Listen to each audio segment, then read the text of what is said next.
মুর্শিদাবাদ ভারতবর্ষ তথা পশ্চিমবঙ্গের ইতিহাসের এক উল্লেখযোগ্য নাম হলো মুর্শিদাবাদ। এই শহরের ঐতিহাসিক গুরুত্ব অপরিসীম। এখান থেকেই ইংরেজরা ভারতবর্ষে তাদের আধিপত্য বিস্তার শুরু করে।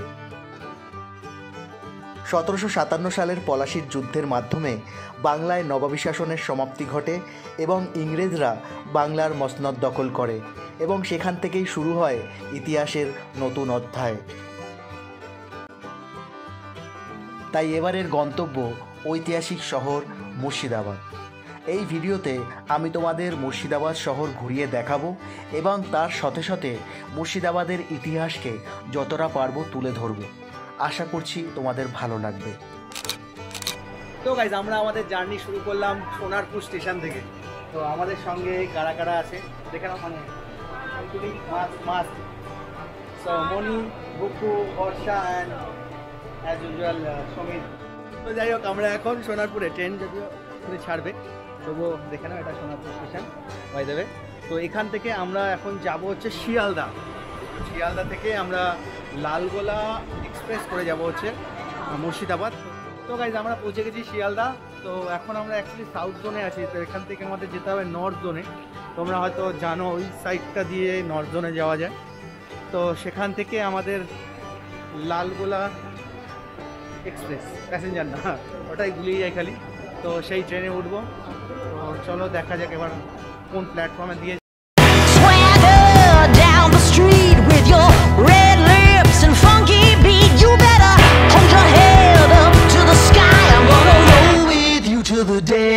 আমাদের ট্রেন আসবে তোমার 9 নম্বর প্ল্যাটফর্মে। তো দেখতে পাচ্ছ আমরা এখানে ওয়েট করছি। তো ইভেন ট্রেনও এসে গেছে। তো যাই হোক, এবার আমাদের বগি খোঁজার পালা। তো গাইজ, অনেক খোঁজার পরে আমরা কিন্তু আমাদের সিট পেয়ে গেছি। তো মেনলি দেখো, আমরা কিন্তু কনফার্ম না হয়নি আমাদেরটা, মানে RAC-তে পেয়েছি। তো সেই জন্য আমরা এরকম ধরনের সিট পাবো, মানে এই দুটোতে আমাদের শেয়ার করতে হবে। ওই দুটোও আছে, আর উপরে একটা আছে যেটার সঙ্গে আমাদের শেয়ার করে, যেটা ভেরি ভেরি ভেরি প্যাথেটিক। এই দুটোতেও অ্যাডজাস্ট করা যায়, অসুবিধা নেই, কিন্তু একে ভাবছি একে উপরে পাঠাবো। ফাইনালি রাত 11:40 নাগাদ শিয়ালদা থেকে আমাদের ট্রেন ছাড়লো, আর আমরা নতুন কিছু দেখার স্বপ্ন নিয়ে আস্তে আস্তে এগিয়ে চললাম মুর্শিদাবাদের দিকে।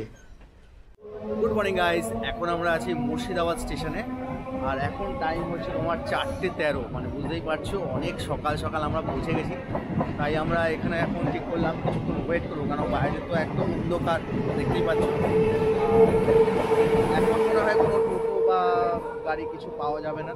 তো এখানে আমরা কিছু সময় থাকবো, মানে অ্যাটলিস্ট ভোর ভালো মতন হবে। তারপরে এখান থেকে আমরা রওনা দেবো হোটেলের দিকে। মানে এখান থেকে হাজারদুয়ারি প্রায় 2 কিলোমিটারের কাছাকাছি। তো তার পাশেই হোটেলে থাকবো। সো একটু ওয়েট করা যাক। মোটামুটি স্টেশনে 1.5 ঘন্টা ওয়েট করার পরে আমরা রওনা দিলাম স্টেশনের বাইরের দিকে এবং সেখানে গিয়ে একটা টোটো ঠিক করে আমরা হোটেলের দিকে প্রস্থান করলাম। মুর্শিদাবাদের রাস্তায় চলতে চলতে হঠাৎ করে যেন আমায় গ্রাস করলো মুর্শিদাবাদের ইতিহাস। একসময় এই অঞ্চলটির নাম ছিল মাকসুদাবাদ। সেই সময় সুবে বাংলার অধীনে ছিল বাংলা, বিহার এবং উড়িষ্যা, আর তার রাজধানী ছিল ঢাকা। আনুমানিক 1704 সালে নবাব মুর্শিদ কুলি খাঁ রাজধানী ঢাকা থেকে মাকসুদাবাদে স্থানান্তরিত করেন এবং তিনি তার নামের সঙ্গে সামঞ্জস্য রেখে এই শহরের নতুন নাম দেয় মুর্শিদাবাদ। তো গাইজ, ফাইনালি আমরা হোটেলে পৌঁছে গেছি। তো দেখতে পাচ্ছ পিছনে আছে পাপিয়া লজ, আর ওদিকে হচ্ছে অন্বেষা। তো আমরা বেসিক্যালি অন্বেষাতেই আছি। তো হোটেল ভাড়া মোটামুটি এখানে ওই অন্বেষাতে 600 টাকা থেকে শুরু। তো আমরা 700 টাকার রুমটা নিয়েছি। এখানেও সেম, কিন্তু এখানে কোনো রুম নেই, সেজন্য হয়তো আমাদের ফোনও রিসিভ করেনি। তো যাই হোক, এই হোটেলটার লোকেশানটা দেখতে পাচ্ছ একদম তোমার হাজারদুয়ারি। এই গাড়িটার জন্য দেখতে পাচ্ছ না, দেখতে পাচ্ছ পিছনে, এটা পিছনটা ওটা হাজারদুয়ারি। আর একটু তোমাদের হেঁটে দেখাই আমি। আর এটা হচ্ছে রাস্তা দেখতে পাচ্ছ। আর আমাদের একটা জিনিস যেটা আমার বেশ ভালো লাগে সেটা হচ্ছে তোমার ভাগীরথী নদী এখানে। আর এটা তোমার দেখি, এইটা হচ্ছে হাজারদুয়ারির প্যালেসটা দেখতে পাচ্ছি, এটা ব্যাক সাইডটা অ্যাকচুয়ালি। তো এটা ইমামবাড়াটা। আর এই সাইডে হচ্ছে তোমার ওই সোজাসুজি ওই যে জল অল্প দেখতে পাচ্ছ, পুরো একদম এক্স্যাক্টলি ওটা হচ্ছে ভাগীরথী নদী। সো চলো ওখানেও গিয়ে তোমাদের একটু দেখাই কোথায় যাচ্ছি। ও সবার না খিদে পেয়ে গেছে, অ্যাকচুয়ালি খাবার নিতে বেরিয়েও আমি এই নাটকগুলো করছি আর কি। কী করবো, আমার ভালো লাগে। সো তবে দেখতে পাচ্ছ ভাগীরথী নদী এটা যাচ্ছে এখান থেকে। এটা হচ্ছে নদীটা, একটা ঐতিহাসিক নদী বলতে পারো। মানে অ্যাকচুয়ালি বেসিক্যালি দেখো, আমরা যেখানে এসেছি আজকের, যদি ব্রিটিশরা না আসতো তাহলে হয়তো এই মুর্শিদাবাদই হতো হয়তো আজকে মানে আজকালকার কলকাতা বলতে পারো, এটাই হতো। কেননা সেই সময় এটাই মেন ছিল, এখান থেকেই পুরো মানে ভারতবর্ষে এই বিজনেসের যে ঘাঁটি বলতে পারো এটা ছিল। মানে বিদেশ থেকে ইভেন এখানেই আসতো। আর মানে পুরো যেমন আমাদের সেন্টার এখন বর্তমানে কলকাতা, সেটা ছিল কিন্তু এই মুর্শিদাবাদ।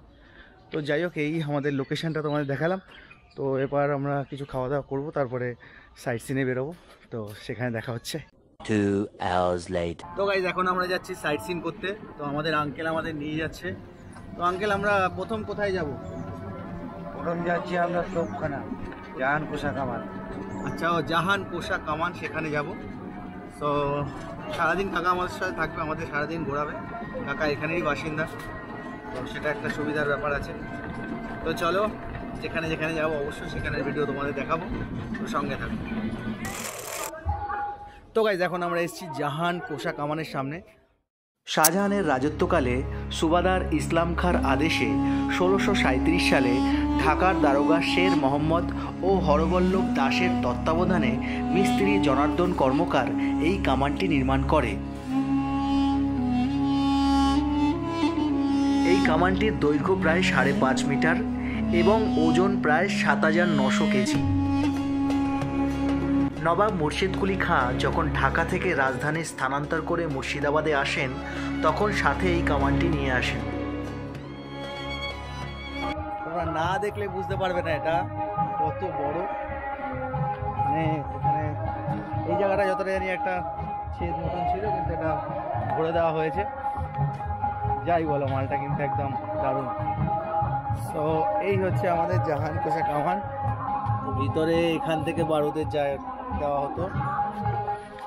তো এই হচ্ছে আমাদের প্রথম স্পট যেখানে আমাদের নিয়ে আসলো। তো এটা কিন্তু মানে একটা অ্যান্টিক বলতে পারো। তো যাই হোক, চলো এরপরে আমরা দেখা হচ্ছে নেক্সট স্পটে। তো এখন এসেছি আমরা কাটরা মসজিদে। আর সত্যি মানে অপূর্ব নিদর্শন, তোমরা মানে না দেখলে বিশ্বাস করবে না সামনাসামনি। আনুমানিক 1723-24 সালে নবাব মুর্শিদ কুলি খাঁ এই মসজিদটি নির্মাণ করান। তার ইচ্ছাতেই তার মৃত্যুর পর তার কবরটিকে এই মসজিদের প্রবেশপথের সিঁড়ির নিচে রাখা হয়েছে। তো আমরা একজন গাইড নিয়েছি, যিনি আমাদের এই কাটরা মসজিদ পুরো ঘুরিয়ে বুঝিয়ে দেখাবে। তো চলো আস্তে আস্তে ভিতরের দিকে যাই। এই সামনে যে দাদা, সেই আমাদের নিয়ে যাচ্ছে ভিতরে।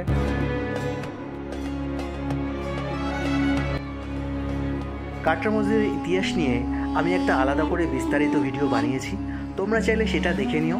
তাহলে তোমরা যদি কখনো এখানে ঘুরতে আসো, তাহলে তোমাদের আর আলাদা করে গাইড নিতে হবে না। তো এটা হচ্ছে এই কাটরা মসজিদের মেন গেট, এন্ট্রান্স যেটা।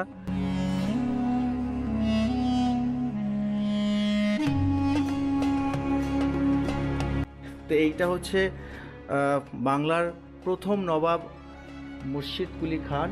তো তার হচ্ছে এটা সমাধি। তো দেখতে পাচ্ছ এই উপরে যে ওয়ালটা, এটাই কিন্তু সেই উপর থেকে যেখান থেকে আমরা হেঁটে যাচ্ছি। উপরে আগে নেট ছিল, কিন্তু নেট থাকলে কী হয়, বৃষ্টি পড়ে সমস্যা হচ্ছিলো বলে উপরে এখন সিমেন্ট দিয়ে বাঁধিয়ে দেওয়া হয়েছে। তো এটা হচ্ছে মুর্শিদ কুলি খাঁর সমাধি।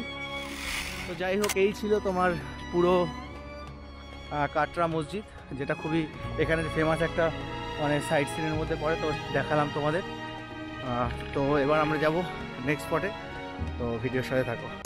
তো গাইস এখন এসেছি আমরা কাঠগোলা বাগানে।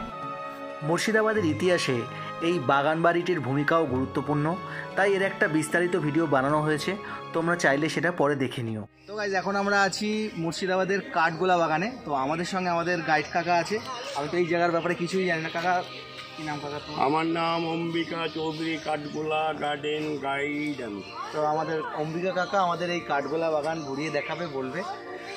তো কাকা তুমি কি দেখাবে শোনাও, বলো। এই বাগান বাড়ির নাম হচ্ছে কাঠ গোলাপের বাগান বাড়ি।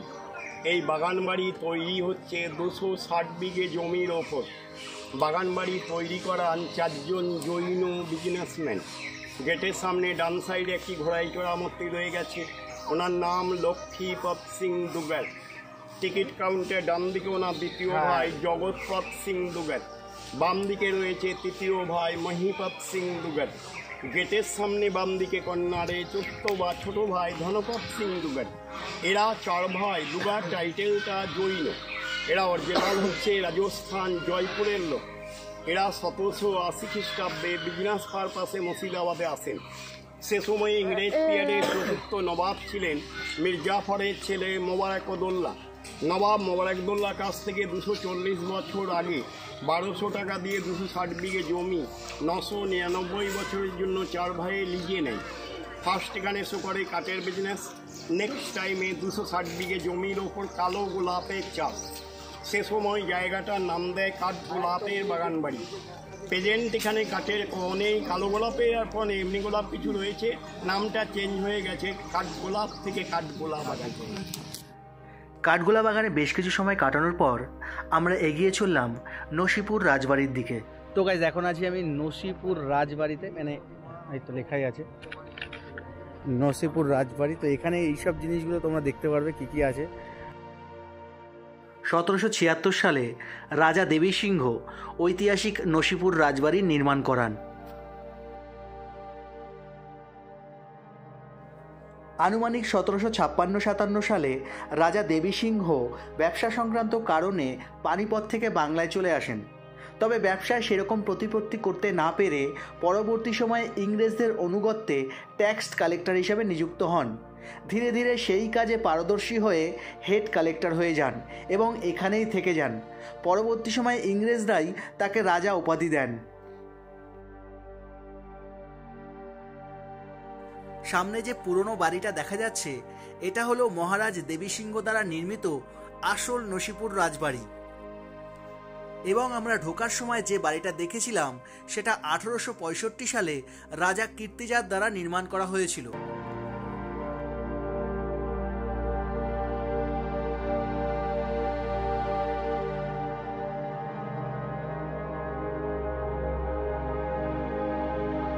মোটামুটি ঘণ্টাখানিক এখানে সময় কাটানোর পরে আমরা এগিয়ে চললাম আমাদের পরবর্তী গন্তব্যের দিকে। আর যেতে যেতে তোমাদের একটা লিস্ট দিয়ে দিলাম যে মুর্শিদাবাদে আসলে তোমরা কোথায় কোথায় ঘুরবে, এটা দেখে নিও, তোমাদের অনেক সুবিধা হবে। তো এখন আমি দাঁড়িয়ে আছি আমাদের বাংলার সব থেকে, বাংলা নয় তথা মানে পুরো ভারতবর্ষের সব থেকে মানে চর্চিত আর বদনাম যে ব্যক্তিটা তার বাড়ির সামনে। হ্যাঁ, তোমরা ঠিক ধরেছো, আমি দাঁড়িয়ে আছি এখন মির্জাফরের বাড়ির সামনে। এই হচ্ছে সেই কুখ্যাত মির্জাফর। মানে এখন আমরা এই মানে আমাদের রাজনীতিতেও এখন এই মানে এটাকে গালাগালি হিসেবে ইউজ করা হয়। এটা মির্জাফরের বাসভবনের গেট, যেটা নেমোখারাম দেউরি অথবা বিশ্বাসঘাতক গেট নামে পরিচিত। এই বাড়িতেই মির্জাফর জগৎ শেঠেরা সিরাজদৌল্লার বিরুদ্ধে ষড়যন্ত্র করে এবং এই বাড়িতেই সিরাজদৌল্লাকে হত্যা করা হয়। পর্যটকদের এখন এই বাড়িতে ঢোকা নিষেধ, তবুও আমি চেষ্টা করলাম ভিতরে কি আছে সেটা দেখার। ভিতরে এখন আর আগের কিছুই নেই, একটা ইমামবাড়া রয়েছে যেটাও অনেক পরে নির্মাণ করা হয়েছে। তো এবার আমরা নেক্সট যাবো, কোথায় যাবো কাকা? এবার মির্জাফরের বংশধরের 1100 কবর। ও 1100 কবরে যাবো এবার, চলো সেখানে দেখবো আমরা। এখন আমি এসেছি মির্জাফরের পারিবারিক কবরস্থানে। এখানেই মির্জাফরের পরিবারের 1100 জনের কবর রয়েছে। তো আমি এর মধ্যে খোঁজার চেষ্টা করলাম কোথায় মির্জাফরের কবরটি রয়েছে। এখানেই রয়েছে মির্জাফরের পরিবারের 18 জন নবাবের কবর।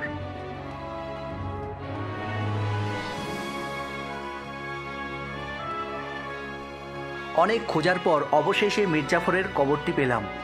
আর কবরটি দেখে আমার মাথায় একটা কথাই ঘুরছিল যে পৃথিবী যতদিন থাকবে ততদিন এই মানুষটাকে গালাগালি শুনতে হবে।